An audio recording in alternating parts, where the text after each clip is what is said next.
Baik, baik. Bapak Ibu sekalian, Assalamualaikum warahmatullahi wabarakatuh. Alhamdulillah, terima kasih Bapak Ibu sekalian dapat menghadiri kegiatan sosialisasi penerapan budaya positif di sekolah.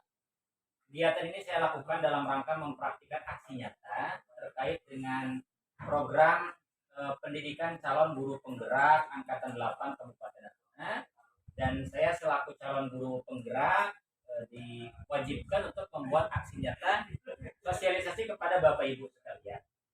Berhubung ini terdiri dari beberapa satuan pendidikan, maka saya menggunakan kesempatan ini untuk menyampaikan hal yang baik.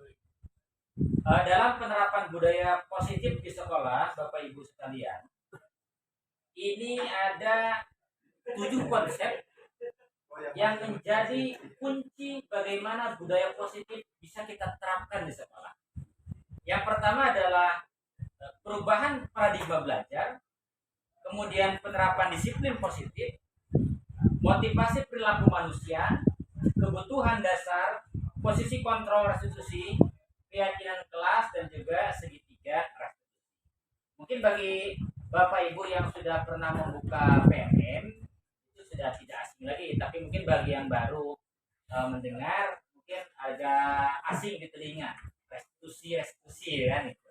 Tetapi di sini saya akan mencoba memaparkan kepada Bapak Ibu sekalian terkait dengan hal ini, dan apabila nanti kita akan buka sesi pertanyaan bagi Bapak Ibu yang ingin bertanya, disilakan nanti dalam sesi pertanyaan. Bapak Ibu yang saya hormati, bahwa kita tidak dapat memungkiri terjadinya perubahan pendidikan dan pergeseran nilai-nilai pendidikan itu tidak terlepas dari paradigma ataupun pemikiran, baik itu dari pemikiran kita sebagai guru ataupun pemikiran orang tua. Mungkin kita selama ini beranggapan bahwa guru itu dapat mengontrol murid. Semua penguatan yang positif itu efektif dan bermanfaat. Kritik dan lain sebagainya dapat menguatkan karakter. Itu selama ini kita beranggapan seperti itu. Tetapi ternyata Bapak Ibu, bahwa seorang ahli yaitu Stephen Covey dalam bukunya Principle Centered Leadership mengatakan bahwa bila kita ingin membuat kemajuan perlahan, sedikit-sedikit ubahlah sikap atau perilaku Anda. Namun bila kita ingin memperbaiki cara-cara utama kita, maka kita perlu mengubah kerangka acuan kita. Ubahlah bagaimana Anda melihat dunia, bagaimana Anda berpikir tentang manusia. Ubahlah paradigma Anda, skema pemahaman dan penjelasan aspek-aspek tertentu tentang realitas. Jadi, dalam penerapan budaya positif di sekolah ini, tentunya kita sudah paham tentang positif. Jadi positif itu adalah sesuatu yang baik, sesuatu yang sangat bermanfaat.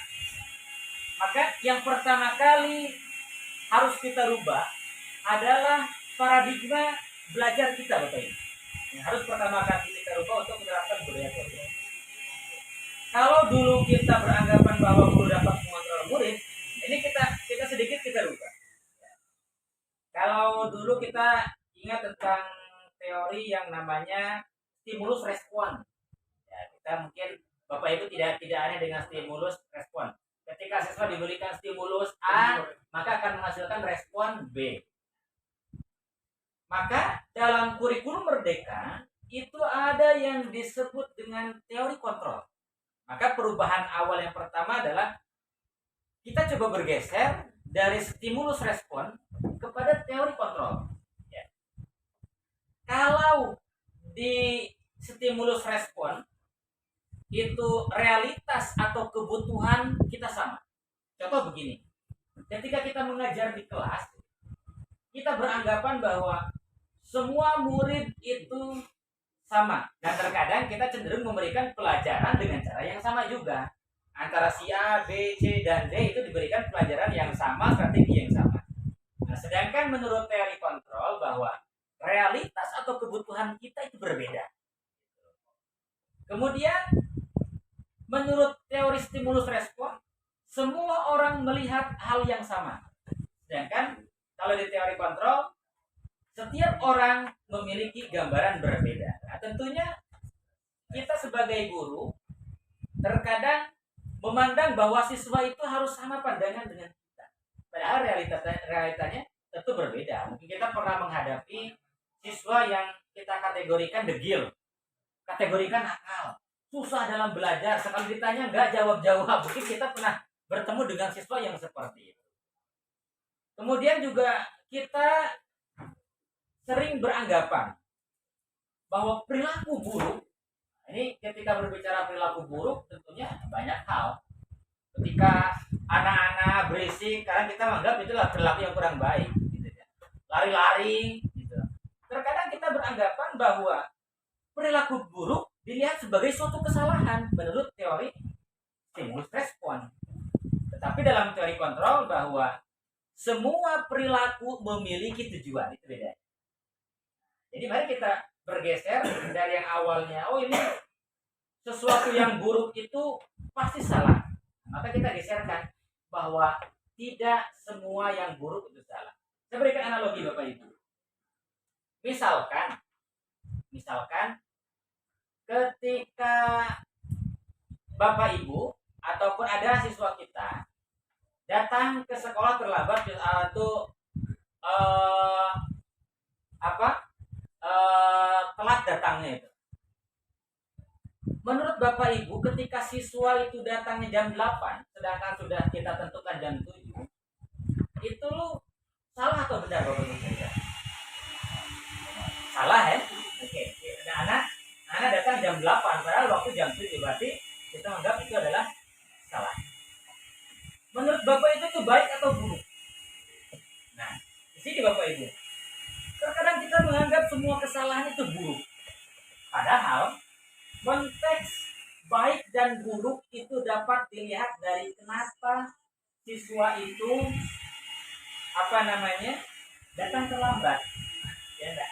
Mungkin kita nggak tahu apakah dia itu datang telat ke sekolah karena mamanya sakit, mengurus adiknya atau sebagainya.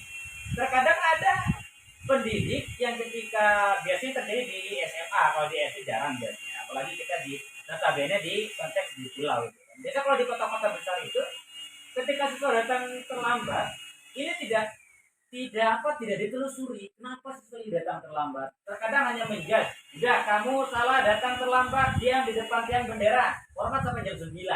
Kadang-kadang seperti itu. Nah, maka melalui teori kontrol ini kita mencoba merubah paradigma kita, merubah pemikiran kita. Jadi ketika ada anak berbuat salah, kita memahami bahwa setiap manusia tidak lepas dari lupa dan salah. Tetapi ketika ada anak yang berbuat salah, kita jangan serta-merta menjudge itu adalah buruk. Karena baik dan buruk ini perlu ditelusuri dulu. Kalau misalkan anak itu dia terlambat, berjelas itu salah, melanggar aturan terlambat. Tetapi setelah kita tanya, misalkan Budi, kenapa kamu terlambat hari ini, nak? Oh Bu, mama saya hari ini terjatuh dari WC, makanya saya terlambat. Menurut Bapak Ibu, ketika si Budi ini memberikan alasan membantu ibunya yang terjatuh dari WC diantar dulu ke rumah sakit, apakah perbuatan Budi ini baik atau buruk? Baik kan? Nah, jadi ketika kita melihat hanya dari sisi sudut pandang, maka ini akan berbeda. Maka kita coba lihat dari sudut pandang yang sangat luas. Kemudian juga pada paradigma lama kita beranggapan orang lain atau guru itu bisa mengontrol siswa. Pokoknya siswa harus seperti ini. Udah ditetapkan harus gini. Pokoknya ada siswa yang berisik di kelas.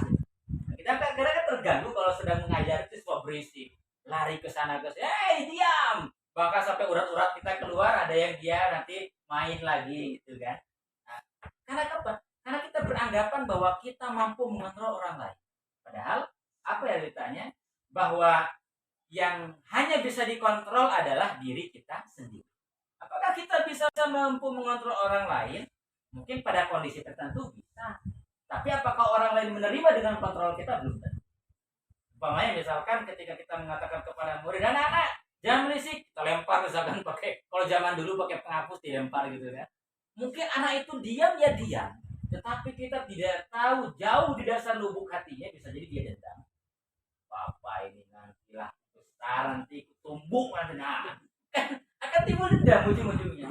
Atau misalkan ketika anak itu melakukan hal yang salah, kita jemur suruh rali dia 100 lapangan, bisa jadi timbul dari diri siswa itu dendam. Maka ini bukan jadi hal yang positif. Yang awalnya kita beranggapan bahwa hukuman, kemudian juga tekanan itu akan menguatkan karakter, justru malah kebalikannya, malah membuat siswa down.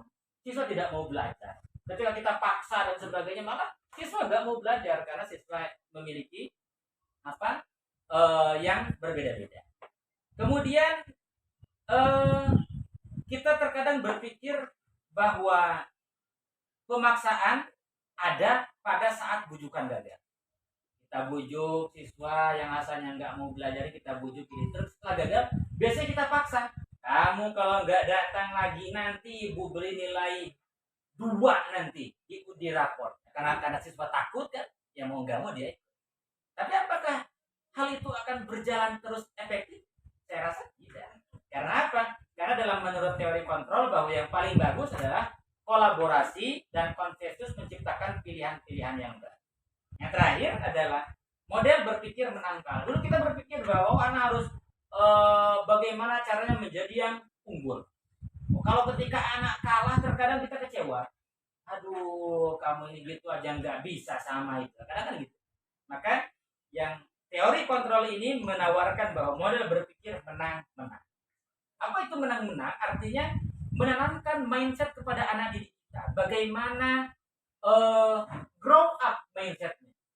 Bukan mindset stagnan, tetapi grow up, tumbuh terus. Nah, mungkin hari ini kamu melakukan kesalahan. Banyak orang melakukan kesalahan, tapi bagaimana cara kita melakukan perbaikan atau perubahan. Itu sedikit tentang teori stimulus dan respon. Sebelum saya lanjut, Bapak Ibu sekalian, ada sebuah kuis. Ini ada kuis bagi Bapak Ibu. Ya.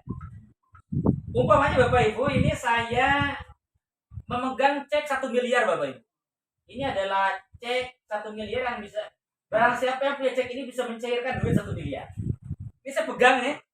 Saya pegang, saya lipat, simpan di sini. Bapak Ibu kira-kira, silakan ya, kira-kira bagaimana caranya Bapak Ibu, karena Bapak Ibu kita analogikan ingin membutuhkan ini. Ini cek 1 miliar Bapak Ibu. Kalau Bapak Ibu ambil ini langsung bisa ditukarkan ke bank. Duit 1 miliar nih. Bagaimana cara Bapak Ibu agar saya mau membuka tangan saya dan memberikan cek ini kepada Bapak Ibu? Mungkin ada yang mau memberikan ini, silakan. Caranya, langkahnya agar tangan saya mau terbuka, silakan Bapak Ibu. Ada nggak kira-kira? Dengan cara apa agar saya mau membuka tangan saya? Silakan. Kalau minta boleh. Oh, kalau minta jangan Pak Wan. Jawabannya apa nih? Saya nggak kasih ya. Jangan ya. Yang penting nggak cara Pak Wan. Bagaimana melakukan konsolidasi, baik itu dipaksa atau dikonsolidasi, terserah Pak Wan agar saya mau membuka ini. Bagaimana Pak Wan? Pasang muka sedih, Bang. Nggak mau. Saya orangnya tegaan, bodoh amat. Ada lagi nggak kira-kira? Dirayu lagi. Oh, saya nggak mudah bujuk rayuan ya. Makanya saya terbuka. Dipotong tangan. Oh, saya udah siap-siap nih. 1 M, polisi siap di belakang. Nah, ada lagi nggak kira-kira? Dibegal. Ada lagi? Tetap tidak ya. Tetap tidak. Gimana caranya Bapak agar tentunya setiap orang punya kebutuhan. Meskipun saya punya uang 1 miliar, tentu saya punya. Tidak semua orang memiliki kapasitas yang terpenuhi sepenuhnya. Ada orang kaya yang dia punya uang segalanya, tapi di satu sisi dia tidak mendapatkan. Apakah itu kebahagiaan? Kan seperti itu. Sekarang posisi saya adalah punya uang 1 miliar. Bagaimana Bapak Ibu membujuk saya agar saya mau memberikan itu? Kira-kira gimana? Silakan Bapak Ibu. Yang ini dia kasih door prize. Door prize-nya nasi hangat. Ya, jawabannya tidak, terus saya minta tidak boleh, ya yang tidak boleh, tidak balikkan aja. Iya, ya udah kasih saya. Cuma itu aja, enggak, saya belum kukuh nih, enggak saya. Ya saya rebut tidak bisa juga. Direbut ya. Ada lagi ngomong kebalikan aja. Ya, ada lagi. Kemarin nggak saya minta cek jarak jauh. Kasih, Tidak ada. Tidak ada. Masih tetap enggak saya kasih. Ada lagi cara lain?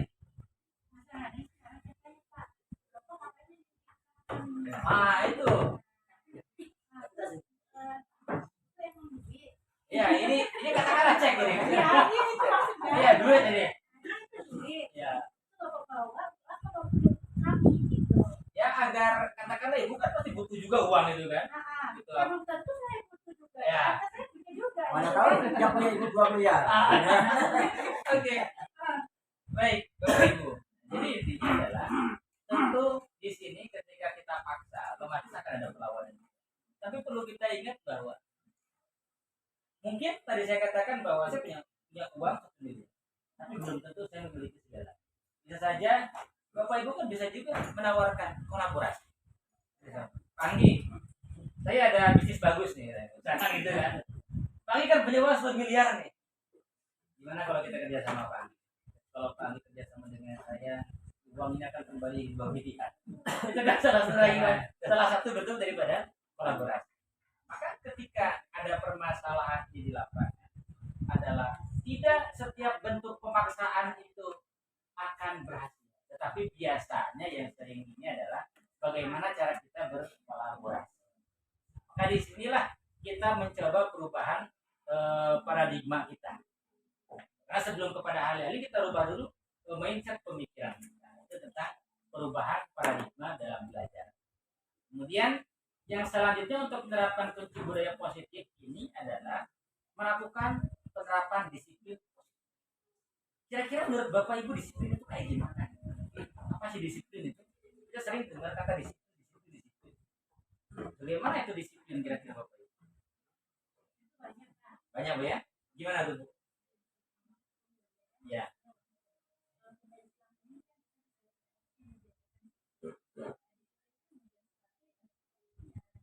Ya. Baik. Betul apa yang dikatakan Bu itu bahwa disiplin berarti adalah mengajarkan kita bagaimana how to manage ourselves. Bagaimana cara mengatur diri kita sendiri. Karena yang paling enak itu adalah mendisiplinkan diri sendiri daripada mendisiplinkan orang. Terkadang kalau mendisiplinkan orang nanti ada masa-masa muka di balik layar kan. Ini baru aja masuk lah mau disiplin. Aku nih lah senior kayak gitu sangat kan. Gitu. Maka disiplin positif ini adalah suatu upaya yang kita lakukan dalam diri kita secara kontinu, secara terus menerus, tetapi memberikan dampak meskipun kecil, tapi akan ada dampak. Itu tentang disiplin positif. Kemudian yang ketiga adalah kunci untuk menerapkan budaya positif itu adalah motivasi perilaku manusia. Kita tidak pungkiri bahwa perilaku manusia itu bermacam-macam. Ada yang memiliki tingkah dan sebagainya. Tapi tahukah Bapak Ibu bahwa setiap perilaku manusia itu tentunya ada sebab dasar pendorong. Contoh, seorang begal, kenapa dia melakukan begal? Jadi kebutuhan. Gak ada duit, udah begal aja lah Panapi ini. Bendahara bos, banyak duitnya. Ekonomi kan.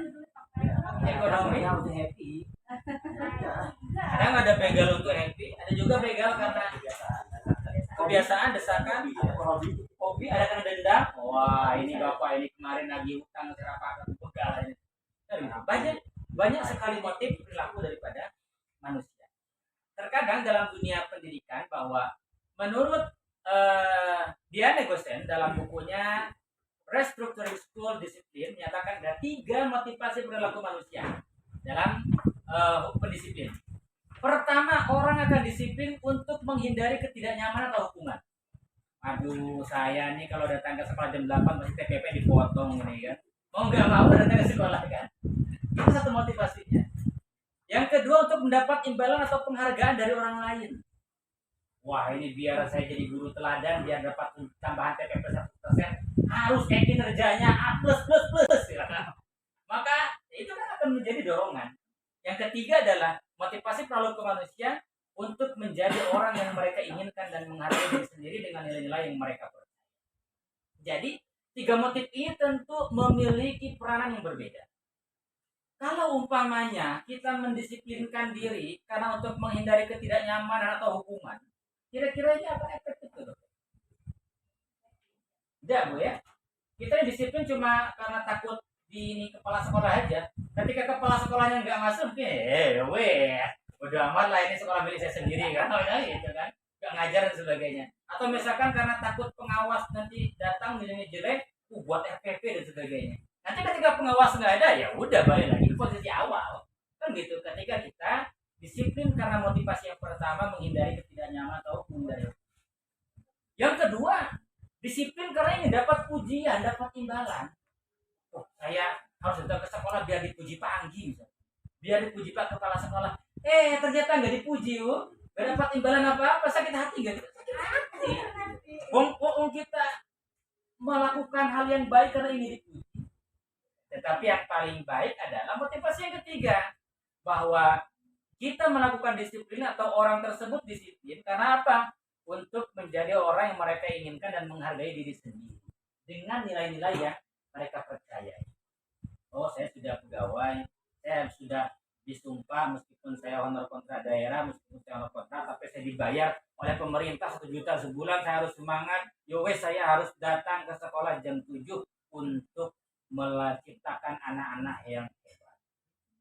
Mungkin ketika tidak ada imbalan, ketika misalkan ada hukuman, kita akan tetap enjoy. Karena apa? Karena itu berangkat dari kepercayaan bahwa anak-anak adalah membutuhkan.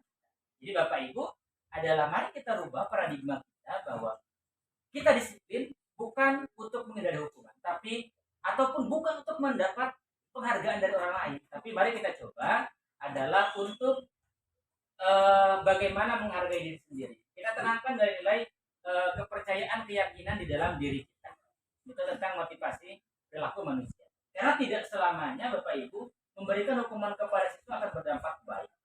Tidak selamanya memberikan hadiah kepada siswa berdampak baik juga. Contoh, kita misalkan memberikan siswa reward. Terkadang kita mengenal dengan istilah punishment and reward. Ini nasi kita sudah belum. Ya jangan lupa takut orang itu, ini lagi kegiatan belum masuk gitu kan, gitu nggak apa-apa. Belum. Sambil nunggu belum nih. Belum. Masih belum kan? Iya. Ya. Ya, gitu Bu. Nah, jadi contoh misalkan ketika kita memberikan siswa agar anak-anak aktif pembelajaran, kita kasih dulu, ayo anak-anak siapa yang bisa menjawab pulang lebih dulu. Wah, semangat anak-anak. Karena udah waktu pulang ya udah biasa aja. Atau misalkan kita kasih reward berupa bentuk barang, misalkan berupa uang.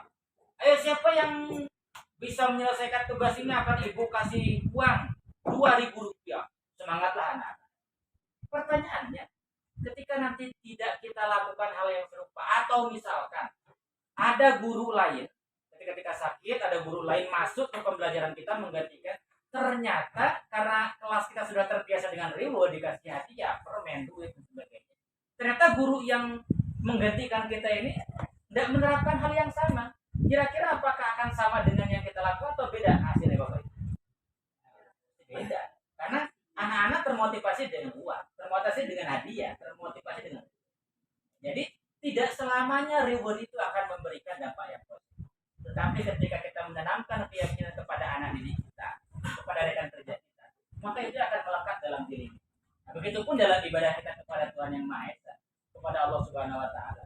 Ketika kita beranggapan bahwa sholat itu agar mendapatkan surga, ternyata di tengah jalan motivasinya berubah. Misalkan dia mimpi jadi ahli neraka, waduh aku udah sholat jadi ahli neraka, itu jadi motivasi berubah. Tapi yang lebih baik adalah bagaimana menimbulkan keyakinan dari diri sendiri bahwa kita harus berbuat baik. Itu tentang motivasi perilaku manusia. Terakhir sebelum season pertama tentang tanya jawab, yaitu adalah kebutuhan dasar manusia. Bapak Ibu yang saya hormati, setiap manusia tentunya memiliki kemauan, memiliki dasar-dasar untuk hidup. Dasar-dasar hidup agar bagaimana mereka bisa menjadi manusia yang seutuhnya. Nah, misalkan Bapak Ibu ini ada sebuah cerita gini. Ibu Ambar, guru wali kelas 2A di SD Pelita Hati, sedang bingung menghadapi ulah salah satu murid di kelasnya, Doni. Beberapa anak di kelas 2A telah datang kepadanya dan mengeluhkan Doni yang seringkali meminta bekal makan siang mereka dengan paksa. Jika Anda menghadapi situasi seperti Ibu Ambar, apa yang akan Anda lakukan? Menurut Anda kira-kira apa alasan Doni melakukan hal ini? Misalkan gini, si Ibu Ambar ini dapat aduan dari siswanya. Si Doni ini kalau jam makan siang, dia suka ngambil makan kawan-kawannya. Apa kalau bahasa pacu ya? Bahasa orang sini minta ngambil itu? Malah gitulah. Istilah gitu ya. Jadi siswa lain ngeluh. Kalau misalkan, Bu, si ini ngambil makanan kami, Bu, ini ngambil makanan kami. Kira-kira apa yang akan Bapak Ibu lakukan? Kita santai saja. Kalau ada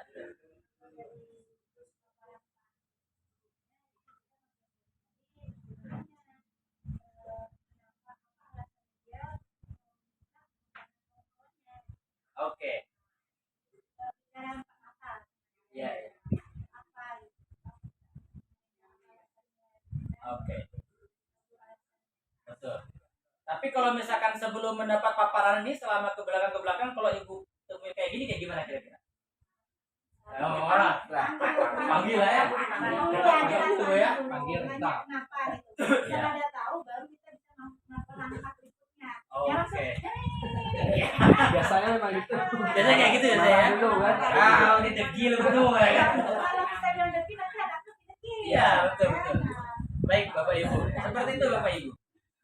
Jadi dalam ya ada 5 kebutuhan dasar manusia. Yang pertama adalah kebutuhan untuk bertahan hidup, kasih sayang dan rasa diterima, kemudian penguasaan ataupun bagaimana dia mendapat pengakuan. Sering anak itu membuat olah, membuat onar, membuat gaduh. Ingin diperhatikan, diakui gitu loh. Saya udah di rumah sering dimarahi mama, di sekolah pun harus dimarahi guru pula. Maka dia mencari perhatian, bagaimana dia bisa diperhatikan. Kemudian kebutuhan yang keempat adalah kebebasan. Ini berlaku untuk semua orang. Setiap orang ingin bebas secara finansial, bebas secara gerak, bebas secara ruang. Itu jelas. Apalagi secara finansial, kita tentu ingin bebas. Pergi ke Ranai, ingin masuk ke KSA, ingin borong semua rasanya. Kan gini, kalau kita punya uang yang nggak berdigit kan, digitnya nggak tertinggal, mungkin masuk showroom Yamaha udah masuk ambil NX sebagainya, kan itu yang kita inginkan. Kemudian yang terakhir adalah yang menjadi kebutuhan dasar manusia adalah kesenangan ataupun kebutuhan untuk merasa senang. Terkadang Bapak Ibu ada anak yang di kelas itu dia itu kerjanya ketika misalkan kita kasih pelajaran matematika gambar aja, terutama SD biasanya. Ini kadang ketika kita terangkan dia ngobrol aja. Ini kalau spontan, kadang saya di kelas ya sebelum ini ketika ada anak-anak gitu udah tamat lahir aja. Kamu ini bapaknya lagi ngomong, coba kamu perhatikan bapak. Bisa kayak gitu kalau kita lagi ngajar kemudian ada anak nggak memperhatikan. Sebetulnya menurut teori kontrol dan teori kebutuhan dasar manusia, coba kita dalami secara konseling, kita panggil anak itu, lihat bisa jadi siswa tersebut di rumah tidak diperhatikan. Mungkin bisa jadi dia minta makanan tadi di rumahnya nggak makan, atau ibu bapaknya nggak punya lauk gitu kan, ya, makanya nggak makan, makanya minta ke kawannya ya. Atau bisa jadi karena dia berbuat onar itu dia ingin diberi perhatian, karena di rumah sering dimarahi maknya, kadang nggak sedikit dipelasah dan sebagainya. Atau kadang ada anak yang pendiam aja, ditanya nggak respon, disuruh tanya nggak ini juga gitu kan, diam aja, malah kita paksa malah nangis. Nah terkadang karena sering keseringan kadang kita kesal juga. Maka maka kedepannya adalah mari kita coba dalami itu. Siapa tahu ada kebutuhan dirinya yang tidak terpenuhi. Kasih sayang, penguasaan, rasa ingin diterima, rasa ingin diakui, kebutuhan bertahan hidup, dan kebebasan. Siapa tahu ada ini yang tidak tercukupi. Maka dengan kita memperhatikan itu, mudah-mudahan pembelajaran di kelas semakin lebih efektif. Baik Bapak Ibu, sebelum saya lanjut kepada sesi 2, di sesi pertama ini mungkin ada pertanyaan dari Bapak Ibu terkait tadi disiplin positif. Alhamdulillah, sudah datang perlahan nasi kita. Ya. Sambil menunggu lengkap. Silakan Bapak Ibu, ada pertanyaan dengan apa yang tadi saya sampaikan? Saya bang, Silakan. Bapak. nah, tadi kan ada penyampaian untuk menghadapi siswa itu. Kadang kita sering marah, apalagi sebab kita kan Ya. sering marah-marah lah. Ya. Tidak ada yang katanya apa. Jadi saya tadi kan tidak dengar apa kualitas dari untuk Yang namanya segitiga restitusi. Ya. Jadi kalau selama ini ada namanya hukuman, ada konsekuensi, ada restitusi.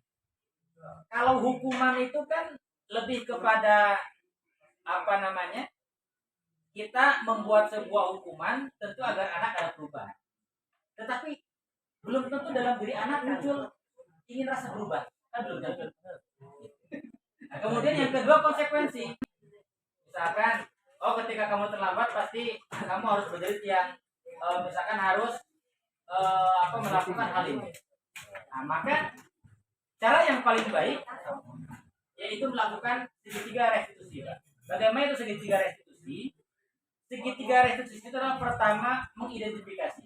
Jadi segitiga restitusi itu kalau kita bayangkan bentuk segitiga, itu yang paling dasar adalah identifikasi ataupun menetralkan, menstabilkan identitas.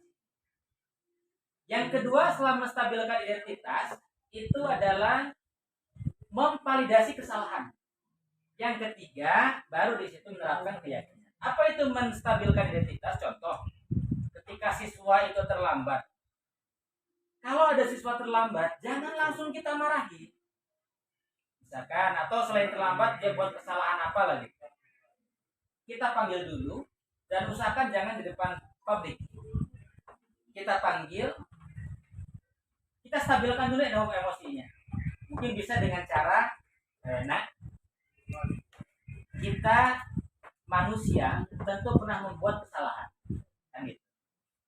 Semua orang pernah salah, tapi mungkin kamu pada saat ini datang terlambat karena setelah tadi Bapak dengar kamu membantu ibu kamu yang sakit. Semua orang pernah berbuat kesalahan, tapi menurut kamu, itu ketika kita memberikan tanggapan kepada anak, semua orang pasti pernah berbuat kesalahan. Itu akan menstabilkan emosi anak. Dia tidak merasa tertekan, tidak juga merasa disalahkan. Karena ada 5 tipe posisi kontrol namanya itu. Terkadang kita berada di posisi kontrol sebagai penghukum. Nah, jadi Bapak Ibu ada 5 posisi kontrol yang perlu kita ketahui. Apa saja 5 posisi kontrol itu? Yang pertama ada guru terkadang sebagai seorang penghukum. Gimana sih guru penghukum? Ada anak buah salah, hukum pokoknya. Kamu terlambat berdiri di depannya bendera. Ada kan guru saya gitu kan? Kamu gak ngerjain PR, udah buat catatan di papan tulis. Buat saya tidak akan mengulangi kesalahan saya 100 kali. Itu biasanya adalah tipe guru penghukum. Maka biasanya kalau guru penghukum tampilnya sangar. Buat takut. Bukan takut juga karena takut dihukum. Yang kedua, ada tipe guru itu yang membuat merasa bersalah. Aduh, nah, tolonglah nak, ibu inilah lelah nak. Kalau kamu kayak gini terus nanti ibu bisa dimarahi Pak Kepala Sekolah. Bantulah ibunya. Jangan kamu ini buat kesalahan terus. Kalau kamu buat kesalahan nanti ibu dimarahi lagi. Mungkin siswa menunduk kan, merasa dia bahwa dengan dia kesiangan membuat gurunya nanti bisa dimarahi kepala sekolah. Tapi ini belum tentu efektif juga karena merasa membuat si siswa ini merasa bersalah. Ada lagi tipe guru yang menjadi seorang teman. Kami jangan kembalilah ke siaran saya. Enggak benar. Tapi lain kali jangan kesiangan. Apa dampak negatifnya? Mungkin ada positif, tapi negatifnya bapak ini cincai aja lah. Nanti kesiangan lu nggak apa-apa kan? Yang jaga bapak ini juga. Itu efek negatifnya. Yang keempat adalah posisi pemantau. Kalau pemantau ini campuran daripada penghukum, tetapi dia nggak dulu sangat. Dia hanya misalkan gini. Kamu tahu nggak ini jam berapa? 8, Pak. Kalau di aturan kita masuk jam berapa? Jam 7, Pak. Menurut kamu ini salah nggak? Salah. Apa konsekuensinya? Ya, Pak, saya tahu Pak, saya nggak boleh ikut pelajaran umpamanya. Itu posisi yang sebagai pemantau. Tapi ada posisi yang lebih bagus, yaitu posisi sebagai manajer. Bagaimana seorang manajer? Seorang manajer tidak pernah menghukum. Dan juga dia tidak memposisikan sebagai teman. Tetapi merangkum semua itu, mengkolaborasikan semua itu, sehingga ketika ada anak yang kesiangan itu tadi dia panggil apa permasalahan. Kira-kira ditambah satu lagi yang ini. Yang kan siapa tadi? Ya. Yang Pak Alim ada satu lagi kan? Yang Pak Alim belum Pak Alim kan? Ya satu lagi kan? Ya. Apa nanti? Ini udah lebihnya ya? Ini ya. Siapa yang belum? Ini Hah? Lebih. belum ini Pak. Pak Alim belum. Ya. Nah, jadi yang posisi manajer Bapak Ibu, seorang manajer ini tidak mudah menyalahkan, tetapi dia lebih kepada menggali dulu dan juga tidak merasa tidak menyalahkan siswa itu agar merasa dia salah. Tapi posisi manajer ini digali dulu apa kira-kira permasalahannya. Lalu ditanya oleh guru ini, kira-kira menurut kamu apa upaya yang bisa dilakukan agar kamu nggak kesiangan lagi. Jadi kalau manajer itu tidak dia yang menawarkan, tetapi hanya memberikan, memfasilitasi, kita membuka pemikiran siswa, bagaimana kamu, menurut kamu lah kira-kira, bagaimana kamu biar tidak ada kesiangan. Nah, mungkin biasanya siswa itu diam gitu kan, ataupun ada mungkin siswa yang bisa yang menjawab, atau kita bisa pancing dengan kira-kira kalau kamu bangun lebih awal itu akan kesiangan nggak? Tidak, Pak. Jadi menurut kamu kira-kira agar kamu nggak kesiangan apa langkah yang bisa kamu lakukan? Bisa jadi nanti siswa menjawab, saya akan coba bangun Pak untuk pagi-pagi. Lalu kita susul lagi dengan pertanyaan pemantik. Kalau seandainya ternyata kamu gak bangun, ya saya pasang alarm. Kalau SMP mungkin seperti itu. Tapi kalau SD kan dengan jawaban spontanitasnya, apalagi kelas 1 kan memang kita harus lebih pandai dalam menggali informasinya. Jadi kalau posisi manajer ini, dia tidak langsung menghukum, tidak membuat si siswa merasa bersalah, tetapi lebih kepada menyadarkan siswa. Nah, maka dengan segitiga restitusi tadi, yang diharapkan adalah restitusinya ini timbul kesadaran dari siswa. Nah, setelah kita stabilkan, karena kalau anak yang dalam keadaan salah, kemudian kita pojokkan, justru itu akan menjadi stigma negatif bagi siswa. Tapi kalau kita stabilkan dulu, kemudian kita validasi bahwa Budi, menurut Budi datang jam 8 betul atau salah. Ya, ketika dia tidak menjawab, ya apalagi kita pancing kan. Berarti kan itu hal yang salah. Nah, kemudian dalam keyakinan kelas, nah ini yang perlu kita buat namanya keyakinan kelas Bapak Ibu. Kalau dulu adalah kesepakatan belajar. Sepakati bahwa siswa tidak boleh buang sampah pada tempatnya. Itu kesepakatan kelas, kesepakatan sekolah. Maka apa beda dengan keyakinan? Kalau keyakinan dijadikan menjadi nilai positif.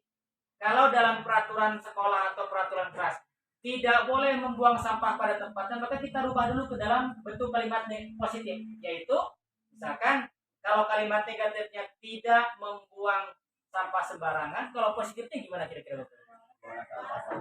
Buanglah sampah pada tempatnya. Dari hal ini kita buat keyakinan. Apa dampak positif dari membuang sampah keyakinan? Membuang sampah pada tempatnya? Berarti menjaga, itulah keyakinan kelas, menjaga kebersihan. Maka keyakinan ini yang kita buat agar kita sebagai guru ataupun anak-anak mampu melaksanakan. Jadi kembali kepada pertanyaan Pak Aswardi tadi, untuk mengatasi siswa seperti itu dengan kasus apapun, ataupun misalkan bagi kepala sekolah bisa menerapkan kepada rekan-rekan guru, bisa menerapkan segitiga restitusi. Pertama, stabilkan dulu emosi anak, jangan sampai kita menjudge anak, jangan sampai kita memposisikan anak untuk agar dia merasa bersalah. Tapi kita stabilkan dulu, kemudian setelah stabilkan kita validasi bahwa agar dia mengakui bahwa memang yang dia perbuat salah. Tapi sekali lagi kita tidak menjudge bahwa dia itu salah. Karena kalau kita judge otomatis timbul efek negatif. Yang terakhir adalah menanyakan keyakinan. Kita kan sudah punya keyakinan, Budi. Menurut Budi, kira-kira ketika Budi terlambat ini, ada nggak keyakinan kelas yang kita langgar? Kasih bro, iya Pak. Di keyakinan kelas kita bahwa kita harus disiplin. Dengan anak sadar, kita harapkan bahwa ada perubahan internal dari dalam diri. Karena kalau selamanya kita mengandalkan perubahan eksternal, ini akan sulit dilakukan secara berkelanjutan. Mungkin itu Pak Wan untuk cara melakukannya. Kemudian terkait dengan posisi kontrol tadi, tentunya intonasi antara guru penghukum dengan manajer akan beda. Budi, kalau penghukum itu kan Budi ya. Kamu ini kesiangan, kan beda ya. Tapi kalau manajer agak santai lah. Nah, maka kita harus berlatih juga Bapak Ibu. Bagaimana meskipun muka kita sangat, tapi bagaimana intonasi kita sesuai. Budi, coba kesini sebentar. Nah, jadi anak kan nggak tegang juga, tapi kalau Budi, ini kamu, wah, anak lah takut, lah keder duluan nih. Gitu.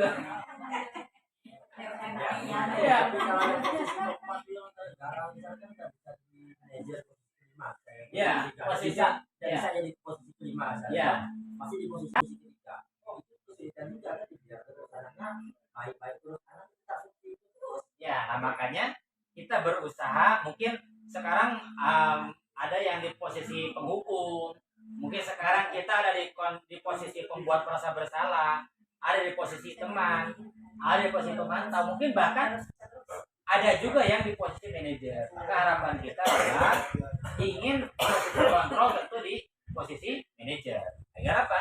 Agar kita dapat membuat perubahan yang lebih signifikan. Baiklah Bapak Ibu sekalian, itu tadi tentang paparan saya terkait dengan penerapan budaya positif di sekolah. Artinya budaya positif ini tidak hanya kita terapkan kepada siswa, tetapi yang lebih penting adalah bagaimana menerapkan pada diri kita sendiri. Khususnya di lingkungan sekolah, kolaborasi antara kepala sekolah, guru, siswa, orang tua, ini sangat penting kita lakukan. Bapak Ibu yang saya hormati, sebelum saya tutup, saya meminta dari Bapak Ibu satu atau dua orang untuk memberikan refleksi kegiatan. Jadi refleksi kegiatan ini saya minta baik itu dari satu bapak-bapak, satu ibu-ibu untuk memberikan refleksi kegiatan pada hari ini tentang apakah kegiatan yang saya lakukan hari ini bermanfaat, kemudian bagaimana perasaan Bapak Ibu selama mengikuti sesi sosialisasi yang saya lakukan, kemudian apakah ada pengetahuan baru yang Bapak Ibu dapatkan dari paparan saya yang misalkan awalnya saya nggak tahu tentang posisi kontrol dan penghukum dan sebagainya, sekarang udah tahu ada gini ya. Jadi hal baru apa yang Bapak Ibu dapatkan dalam paparan sosialisasi? Silakan Bapak Ibu dalam paparan sosialisasi. Silakan Bapak Ibu, ada yang bersedia memberikan untuk refleksi dari satu laki-laki satu perempuan. Silakan. Siap. Dari mau bapak dari ibu dulu, silakan. Dari ibu dulu. Bapak dulu. Oh, Pak Lu kan? Oke. Silakan dari bapak siapa?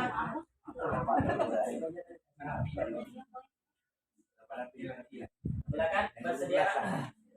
Baik, Waalaikumsalam warahmatullahi wabarakatuh. Dari paparan yang dilakukan di paparan sendiri, alhamdulillah Bapak kami selaku guru itu ada sedikit ilmu yang kami dapat. Yang pertama mengenai macam mana cara pendekatan kami supaya dengan anak.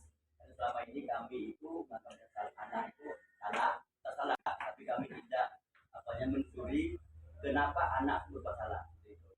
Jadi mudah-mudahan ke depannya itu harapan kami guru itu untuk materi pendekatan kami mengajarkan itu kami sebagai guru itu berada di anak, bukan pada di kami.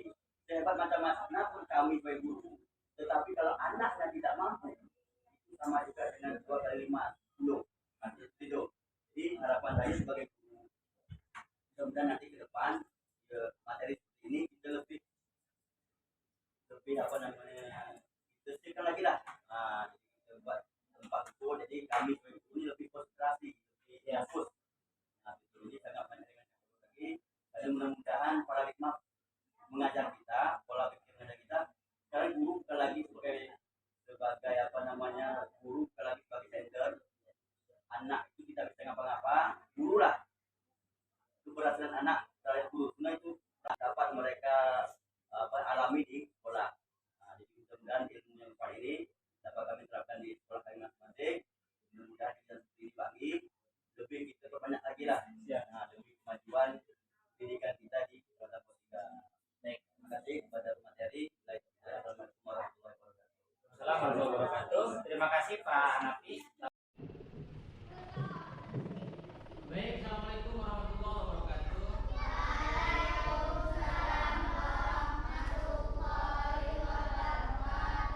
Selamat pagi. Apa kabar hari ini?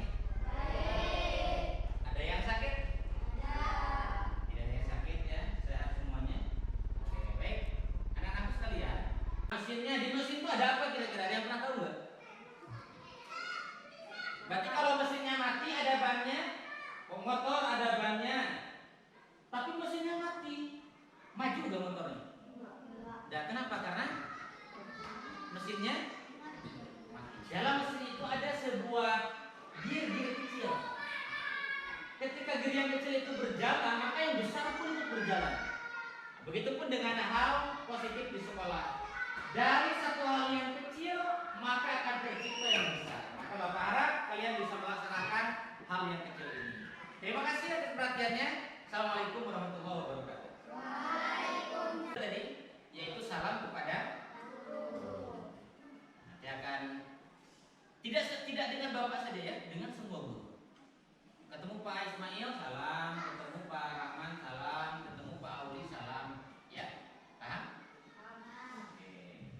Itu saja diskusi kita hari ini tentang budaya positif.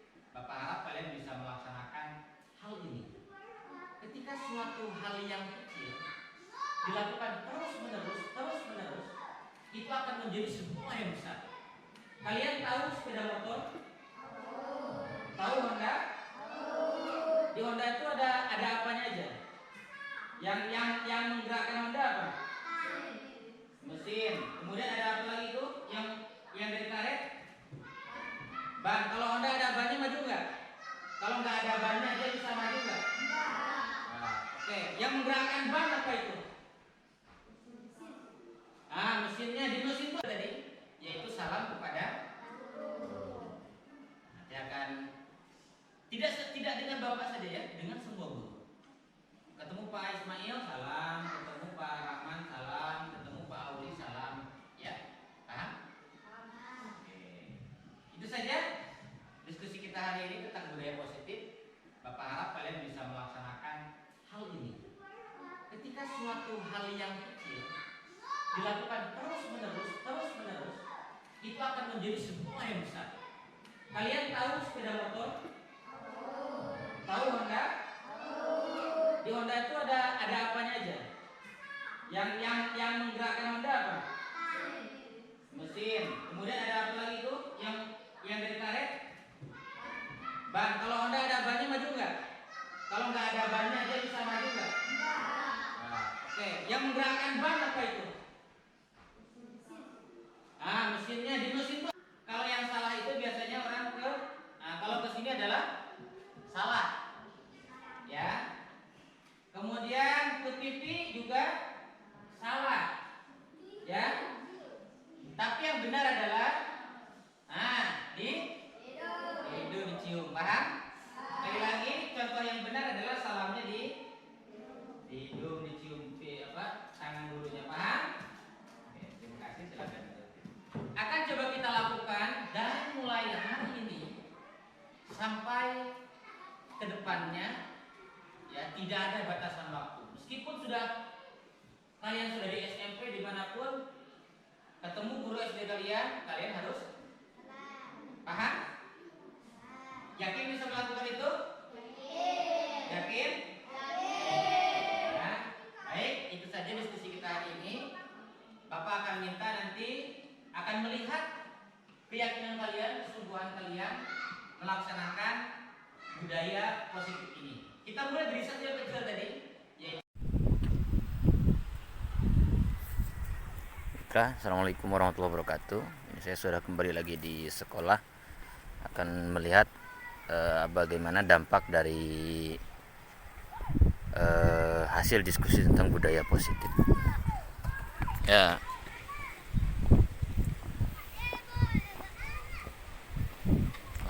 sekarang sudah mulai menghampiri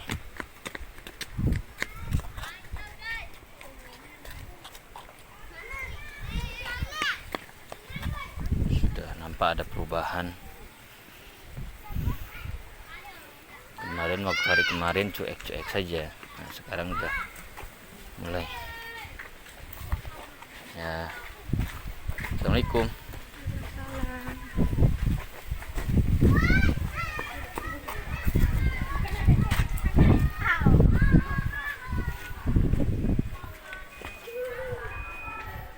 Kenapa sepatunya?